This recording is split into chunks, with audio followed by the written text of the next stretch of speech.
Assalomu alaykum Adajon. Va alaykum assalom. Yaxshi qildingmi? Ishlari yaxshi bo'ldi.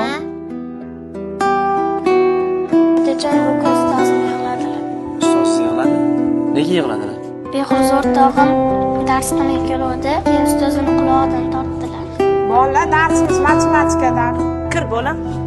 Ustozi menga qarang. Hozir bolam yig'lab bordi, uribsiz. Nima haqqingiz bor men bolam urishga? O'qitayotganmiz yoningni o'chiring ovozingiz. Men hali qo'yib qo'ymayman.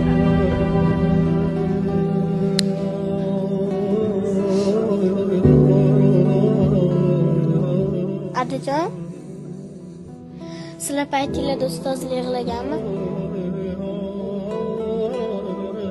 Biza paytimiz. Bizani yoshligimizda ustozlarning qadri otani qadri bilan bir xil edi. Ustoz bizani urishganda uydagilarga yetmasdik.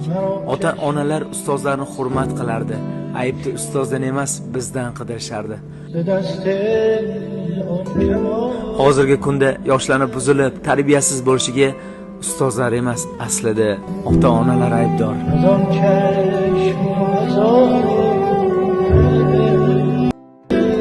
Oyijon, yuring maktabga. Nega? Ustozim urushdi. Ha? Nimaga urishadi ustozing? Dars qilib bo'lmaganini urishdilar. Men nima qilishim kerak? O'shanga borib urishib keling. Kim bilan? Ustozim bilan. Qiziq ekansan. Men seni aybing bo'lib turib, yana seni yoningni olib ustozing bilan urishib kelaman. Ustoz bekordan bekorga urushmaydi bolam. Tushundingmi gapimni? O'g'il bola o'zini harakatiga o'zi javob berishi kerak.